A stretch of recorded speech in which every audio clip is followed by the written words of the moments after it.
Is exception. सुनिएगा मेरी बात को, इसको मिटा दूं प्यारे बच्चों, इसको मिटा दूं या नोट करना है सर? नोट करना है, नोट करना है, चलो जल्दी। अब हम क्या पढ़ने जा रहे हैं? What is exception. एक्सेप्शन का मतलब क्या कि जब आपको कंफर्मेशन रिसीव्ड हो जाएगी और वो, हाँ जी, वो अगर कंफर्मेशन जो आपको रिसीव्ड हुई और वो मैच नहीं कर रही, it means this is the exception. This is the अगर डिफरेंस आ रहा है, वो 100 रुपए कह रहा है, आप 80 रुपए कह रहे हो, डिफरेंस आ रहा है, तो दिस इज दी एक्सेप्शन। आप ये भी कह सकते हैं कि बैलेंस मैच नहीं कर रहा, आप ये भी कह सकते हैं कि ये कंफर्मेशन में एक एक्सेप्शन आई है। क्या यहां तक बात समझ आती है? अब मेरी बात सुनिएगा, अगेन सेम एग्जांपल, ये कंपनी के फाइनेंशियल स्टेटमेंट्स कौन से साल के? 31 दिसंबर 2021 के। ये एफएस है किसके? यूएल का मतलब है भाई यूनिलीवर के। सही, आप जीएल लिख दीजिएगा, आपने जो लिखना है लिखिएगा, ठीक है। आपके पास क्या आ रहा है? अकाउंट्स रिसीवेबल कितने रुपए का? 100 रुपए का। आपके पास अकाउंट्स पेबल आ रहा है कितने रुपए का? 200 रुपए का। आपके पास बैंक बैलेंस आ रहा है कितने का? डन हो गया मेरे प्यारे बच्चों। ये जो अकाउंट रिसीवेबल आ रहा है किससे आ रहा है? ये कस्टमर।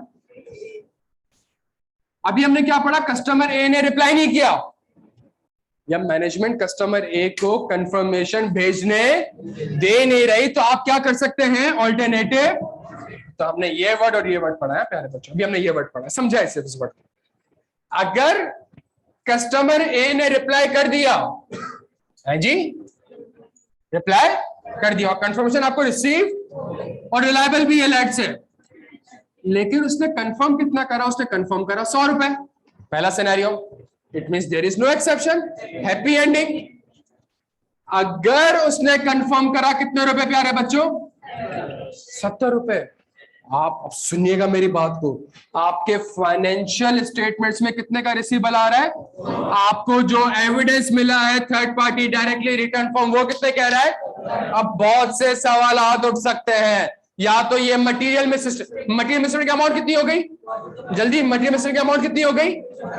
जल्दी बता दे कितनी हो गई? 30 रुपीज। आप 100 रुपए कह रहे हो, सामने वाला कह रहा है मैंने 70 रुपए देने।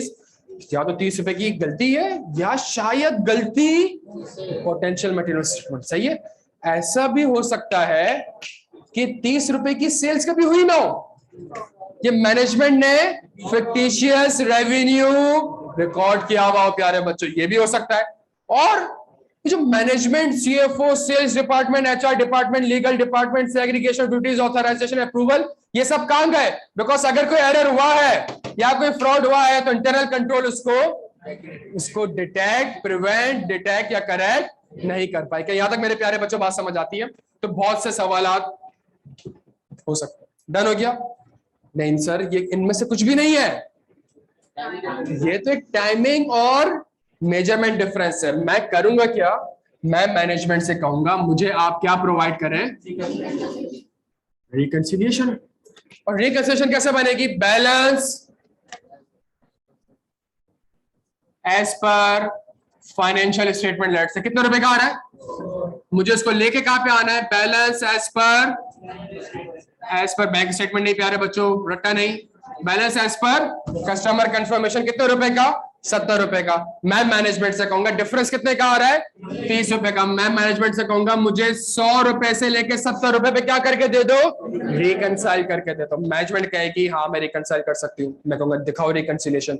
मैनेजमेंट कहेगी 30 रुपए है, ये मैंने सेल्स करी है, कब करी है? 31 दिसंबर 2021 को। क्योंकि मैंने सेल कर दी तो मैंने एक एंट्री पास करी, सेल्स क्रेडिट अकाउंट्स रिसीवेबल। सुनिएगा, 30 दिसंबर को दोनों पार्टी ने 70-70 रुपए का बैलेंस रिकॉर्ड किया हुआ होगा। 30 दिसंबर को दोनों पार्टी ने 70-70 कर, 31 दिसंबर को जहां मैंने मार्केट डिलीवर कर दिया या जहां मेरे वेयर हाउस से ट्रक निकल गया, मैंने कहा रेवेन्यू क्रेडिट, तो मेरा बैलेंस कितने रुपए पे आ गया प्यारे बच्चों? 100 रुपए पे। क्या कस्टमर को माल मिल गया? नहीं, कस्टमर को माल नहीं मिला। कस्टमर को माल कितने दिन बाद मिला? 3 दिन बाद मिला, 4 दिन बाद मिला। तो कस्टमर को जब माल ही नहीं मिला तो कस्टमर एंट्री पास, कस्टमर ने कौन सी एंट्री पास नहीं करी? Purchase debit accounts payable credit. कितने रुपए से? 30 रुपए से। इट मींस मेरे प्यारे बच्चों गौर से सुनिएगा, मैं कहूंगा अच्छा ये 30 रुपए है, इस वजह से डिफरेंस आ रहा है। हाँ जी, इस वजह से डिफरेंस आ रहा है। बस चुप।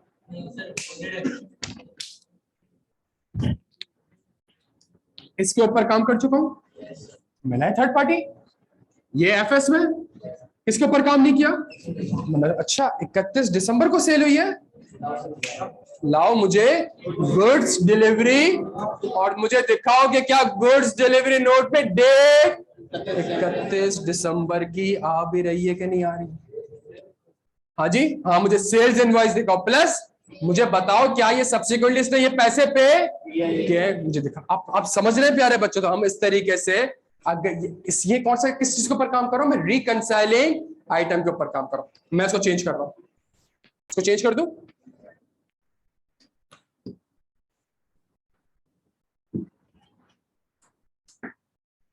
डिफरेंस आ गया 30 रुपए का।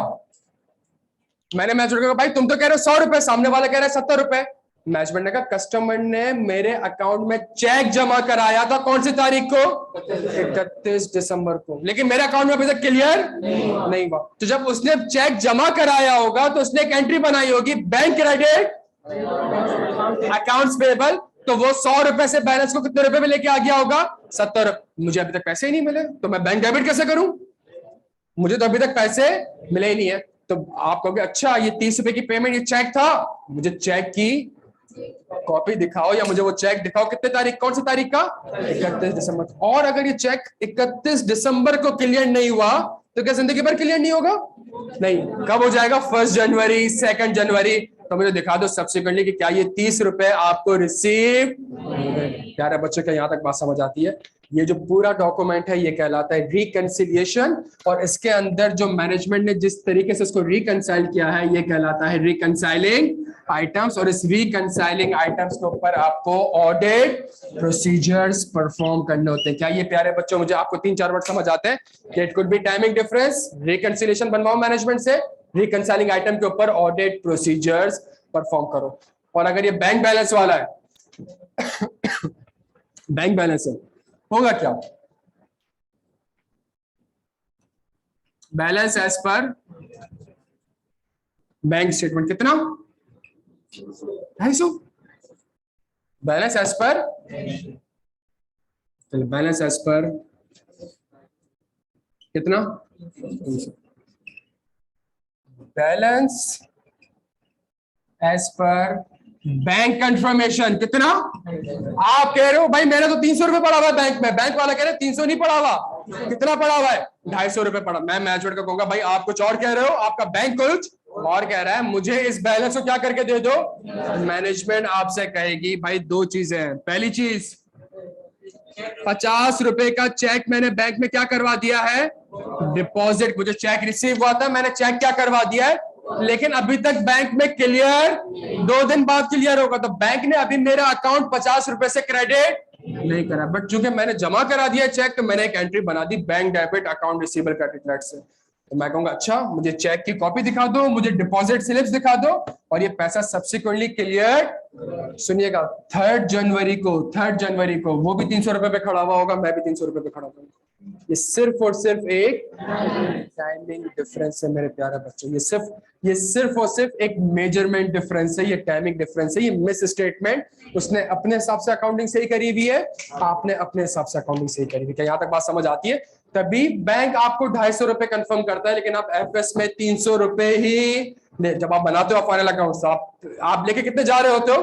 300 रुपए लेके जाए, बिकॉज ये मिस स्टेटमेंट नहीं है प्यारे बच्चों। का यहां तक बात समझ आती है? क्या यहां तक बात समझ आती है? इसको नोट करें जल्दी से।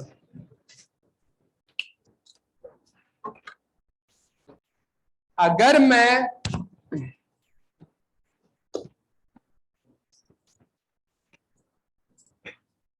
आइजा 505 is equal to ISA 200 plus ISA 315 plus ISA 500 plus ISA 705।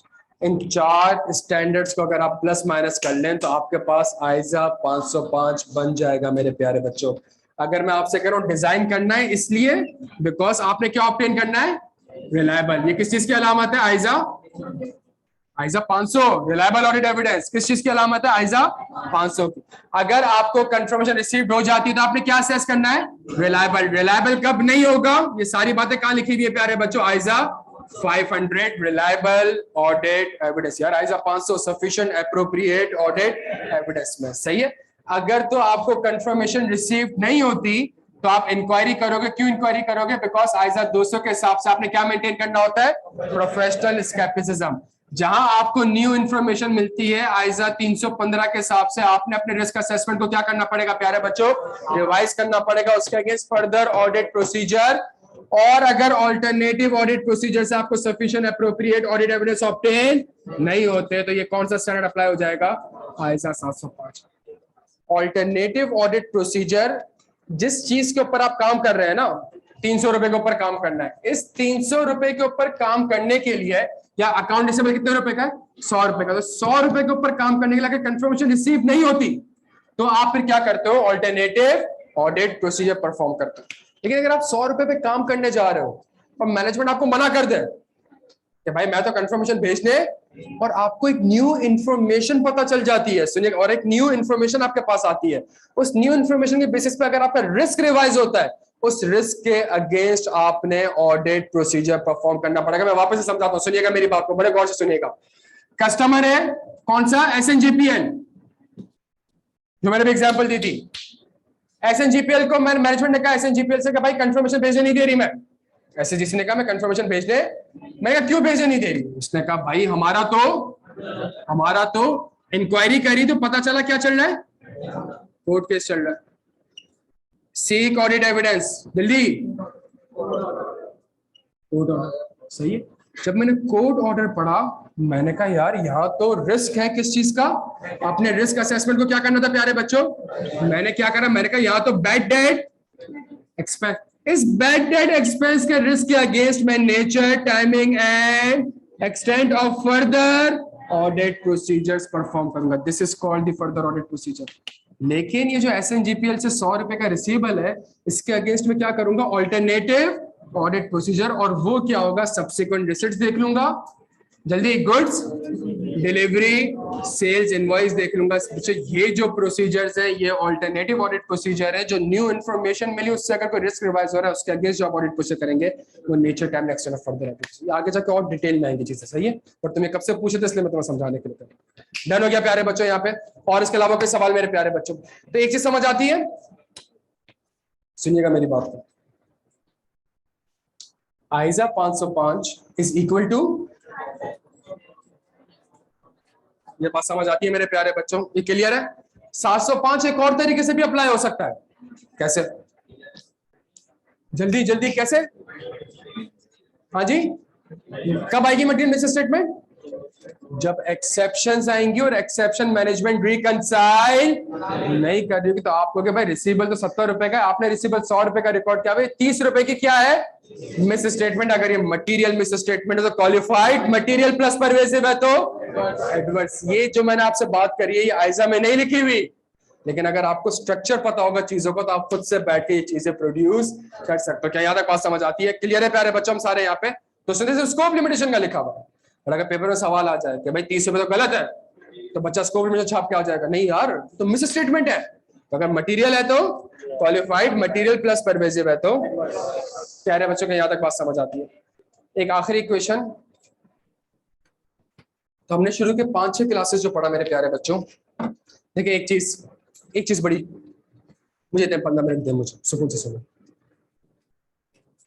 मेरी एक आपसे रिक्वेस्ट है, ये जिस डिसिप्लिन, देखें क्या सीए टाइम पास है आपको, अगर तो टाइम पास नहीं है तो उसको डिसिप्लिन के तहत करना है, सही है। अगर 18-20 घंटे नहीं पढ़ना, मैं आपसे हल्फन कहता हूँ 18-20 घंटे पढ़ेंगे फेल होंगे। एक सिस्टमैटिक और डिसिप्लिन वे में पढ़े, रोज का थोड़ा। आप सोचे ना, अभी यूएल लिख के मैंने यूनिलेवल लिखा है, 2 मिनट बाद बच्चा भूल गया। अब अब अगर वो 2 महीने बाद, नहीं मैं सही बता रहा हूँ, अगर 2 महीने बाद वो किताबें खोलेगा फिर अल्लाह ही हाफिज है उसका तो यार। और फिर आप बैठ के तब 18 घंटे पढ़ोगे तो फायदा नहीं। बिकॉज 18 घंटे अगर आप पढ़ोगे भी तो टेक्निकली पढ़ा आपने 8 घंटे भी नहीं होगा। अगर रोज का बैठ के 1-1.5 घंटा पढ़ लोगे, अगर आज घर जाके जितना मैंने आपको रीड करवाया है उसको एक बार रीड कर लोगे, जो डायग्राम मैंने आज बनाई है उसको एक बार खुद से बना लोगे, और फिर अगली क्लास में हम बैठ के पास पेपर्स कर रहे होंगे तो आपको हैंड आउट साइड में मैं खुद लिखूंगा, और फिर लिख के अपने आंसर्स को क्या करोगे, कंपेयर करोगे, तो खुद ही पता चल जाएगा हाँ यार यहाँ पे लैग कर रहा हूँ, ये वर्ड मिस कर दिया, ये वर्ड स्किप कर दिया मैंने, ये अच्छा ऑडिट का वर्ड था, ये मुझे अपने आंसर में डेली बेसिस पर जब आपकी असेसमेंट होगी प्यारे बच्चों तो हम बैठ के उसको उसको आप ज्यादा कर सकेंगे। 18 घंटे बाद में जब आज एक चीज 2 घंटे में हो सकती है ना, उसको करने के लिए बाद में 18 घंटे लगाने पड़ेंगे, तो इनएफिशिएंसी भी। टेक्निकली आपने 18 घंटे थोड़ी पढ़ा है, तो 2 घंटे पढ़ा है।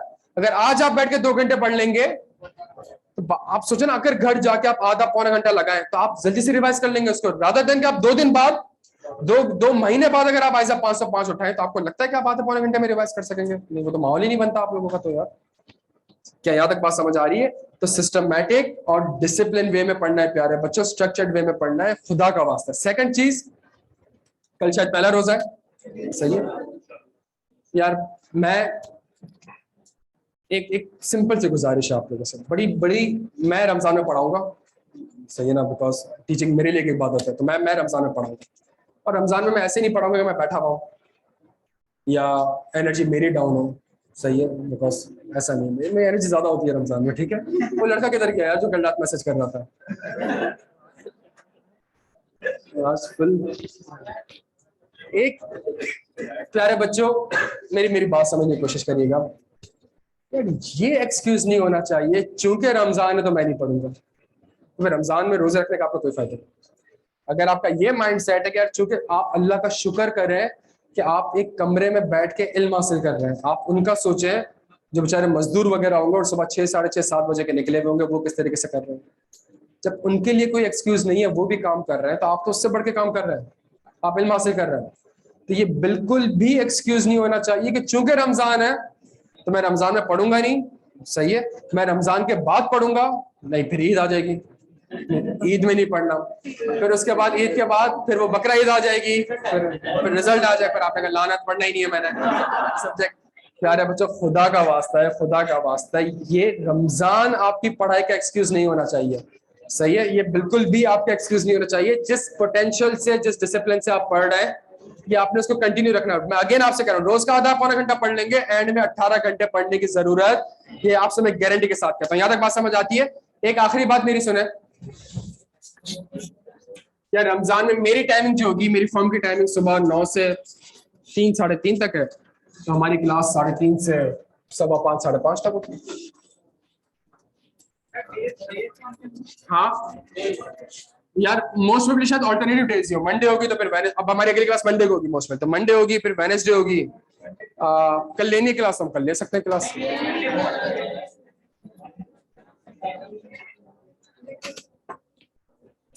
मेरी बात सुनिएगा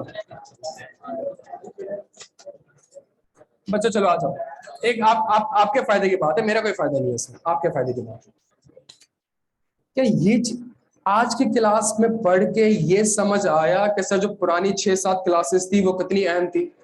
अगर वो नहीं ली होती, वो नहीं पता होते कॉन्सेप्ट, आप समझ रहे, हम कभी हम एक ऐसा स्टार्ट ही नहीं कर। आप सोचें एक ऐसा ऐसा जिसमें इंटरनल कंट्रोल का भी वर्ड यूज हो रहा है, एक ऐसा ऐसा जिसमें मटेरियल मिस स्टेटमेंट का भी वर्ड यूज हो रहा है, एक ऐसा ऐसा जिसमें रिस्क ऑफ फ्रॉड का भी वर्ड यूज हो रहा है, एक ऐसा ऐसा जिसमें स्कोप लिमिटेशन का भी वर्ड यूज हो रहा है। हम ये सारी चीजें कभी भी नहीं पढ़ पाते जब तक हमें एक ऑडिट की बेसिक चीजें नहीं पता थी। बेसिक चीजें पता थी तभी आज जाके हमें 3 घंटे लगे इस आयजा को पढ़ने में, लिखने में और समझने में।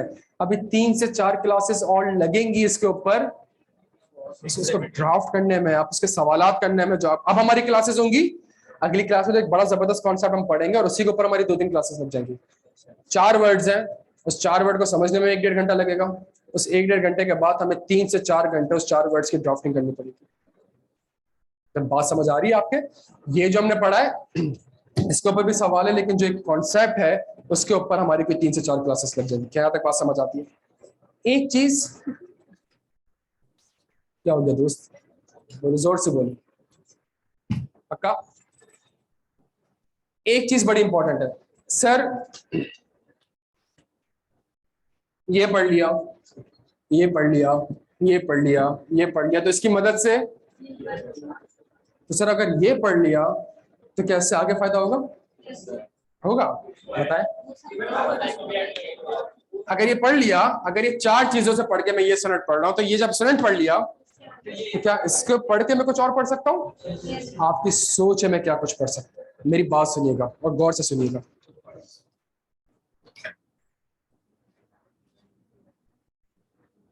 ऑब्टेन किस पे कंफर्मेशन भेजा?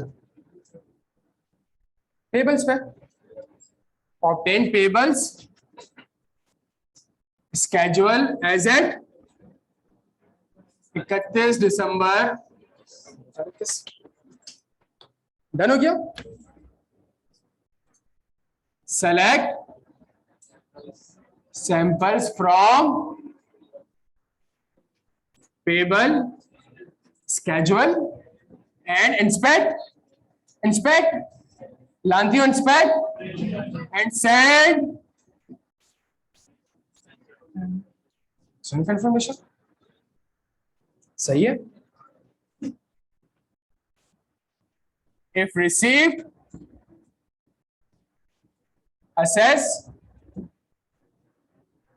reliability। सही है। if not received perform जल्दी alternative, क्या देख लो, subsequent disbursement, सप्लायर की इनवॉइस, सप्लायर के साथ एग्रीमेंट।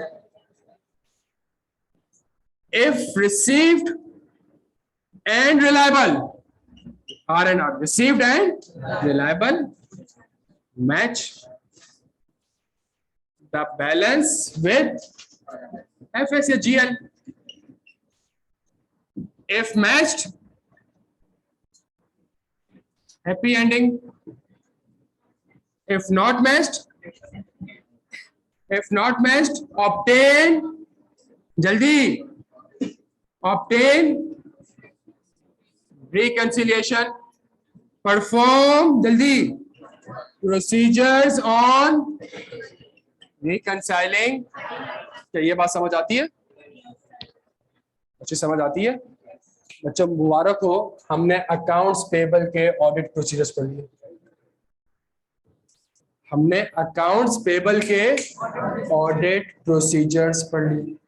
अगर अकाउंट पेबल पे मैंने कंफर्मेशन भेजनी है और पेपर में मुझसे पूछता है कि अकाउंट पेबल के मुझे ऑडिट प्रोसेस बताएं, तो जो आइजा 505 का स्ट्रक्चर है, अगर इसको मैं स्ट्रक्चर्ड वे में यहाँ पे लिख दूं तो मेरे अकाउंट्स पेबल के ऑडिट प्रोसीजर्स हो जाएंगे। और मजे की बात यह है कि आप यहाँ पेबल से हटा के रिसीवेबल कर दें तो आपके ये अकाउंट रिसीवेबल के ऑडिट प्रोसीजर हो जाएंगे।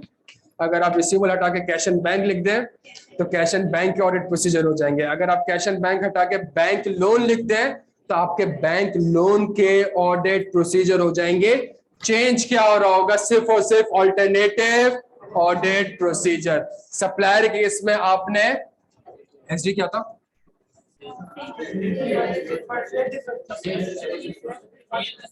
सेल्स डिस्बर्समेंट नहीं, सब्सिक्वेंट डिस्बर्समेंट। तो रिसीवेबल के केस में क्या हो जाएगा? Subsequent receipts.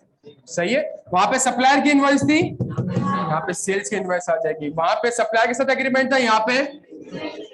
अच्छा, आप मेरी बात समझ रहे हैं? जो आज की क्लास में भी पढ़ा है ये हमें 1 महीने बाद जब हम ऑडिट प्रोसीजर पढ़ेंगे ये हमें वहां पे हेल्प करेगा। इतनी सिंक्रोनाइजेशन और कंसिस्टेंसी है प्यारे बच्चों। 1-2 क्लासेस आपकी ऊपर नीचे हुई, जहां फ्रीक्वेंसी मैच नहीं करी आपके लिए। अब आप सोचिए एक बच्चा जो अभी बैठ के क्लास ले रहा है उसको ये बातें कुछ समझ में भी आ रही होगी। आप थोड़ा तसव्वुर करें कि एक बच्चा जो अभी बैठ के क्लासेस ले रहा होगा और उसने पुरानी क्लासेस कुछ नहीं लिखी, और जो मैं यहाँ पे बैठ के लिख रहा हूँ मैं पढ़ा नहीं रहा। सुन ले मेरी बात भाई, खुदा का वास्ता है, मैं पढ़ा नहीं रहा, मैं आपको बता रहा हूं कि जो आज मैंने पढ़ा है वो मुझे आगे जाके हेल्प करेगा। जो मैंने पिछली क्लासेस में पढ़ा था उसने मुझे आज हेल्प किया। जो मैंने आज तालीम हासिल करी है वो मुझे आगे किसी ना किसी टॉपिक में हेल्प करेंगी। इतनी लिंकिंग और स्ट्रक्चर्ड है प्यारे बच्चे इस टॉपिक के अंदर और इस स्टैंडर्ड के अंदर। क्या यहाँ बात समझ आती है प्यारे बच्चे? यहाँ बात समझ आती है? तो जितने स्टेप्स मैंने लिखे ये सारे मैंने कहां से लिखे? ये तो लिखे मैंने, उसके स्ट्रक्चर्ड वे में लिख दिया मेरे अकाउंट्स। अभी खुद ही तो थोड़ी देर पहले हम कह रहे थे सर सप्लायर को क्या भेजेंगे? सप्लायर को क्या भेजेंगे? कंफर्मेशन भेजेंगे। जब कंफर्मेशन भेजेंगे तो 505 ट्रिगर कर गया, जब 505 ट्रिगर कर गया तो 505 की चीजें लिखना स्टार्ट कर। अभी थोड़ी देर पहले आपने कहा सर रिसीवेबल को क्या भेजेंगे? कंफर्मेशन। लिख दो। तो हमारे कोर्स में जो ऑडिट प्रोसीजर है वो कस्टमर्स के ऊपर भी है, वो सप्लायर्स के ऊपर भी है, वो कैश एंड बैंक के ऊपर भी है, वो बैंक लोन के ऊपर भी है। एक चीज से हमारे पास 20-25 प्रोसीजर ऑटोमेटिकली लिंक्ड हो गए। सुनिएगा मेरी बात को, लॉजिक जब क्लियर होगी ना खुद बैठ के लिख सकोगे आप। अब याद करने में भी आपको चीजों में आपको पता होगा कि जो मैं लिख रहा हूं या जो याद कर रहा हूं ये कहां से आ रही है चीजें, तो आपको याद, खुदा ना खासा पेपर में कुछ भूल भी गए तो पता होगा यार कि ये स्ट्रक्चर था सर। नहीं, क्लास इतनी ज्यादा जरूरी है पर जो मैं आपसे आज बैठ के बातें कर रहा हूं ना ये आपको पेपर में काम देगी। एक चीज आप किसी भी पुराने बच्चे से पूछ लें जिसने पेपर दिया ऑडिट का, सही चाहे फेल हुआ, उससे भी आप पूछ लें, जो पास हुआ उससे पूछ लें, वो कहेगा यार एक चीज है, पेपर में कुछ याद नहीं आता, पेपर में सिर्फ सर इब्राहिम की बातें याद आती, उनकी उनकी आवाजें याद आती है। मैं आपको ये ऑनेस्टली कह रहा हूँ, कुछ कुछ को रातों में भी आ रही होगी, लेकिन स्पेशली पेपर में आपको, मैं आपसे हल्फन जो मैं आपसे बात है जो आप लाइव डायरेक्टली सुन रहे प्यारे बच्चों, इसका इसका इम्पैक्ट ज्यादा देर तक रहेगा। क्या यहाँ तक बात समझ आ रही है? चले जी, तो आज हमने आइजा 505 पढ़ा, अगली क्लास में कुछ कॉन्सेप्ट्स पढ़ने और फिर इंशाल्लाह सवाल करना है। बहुत शुक्रिया।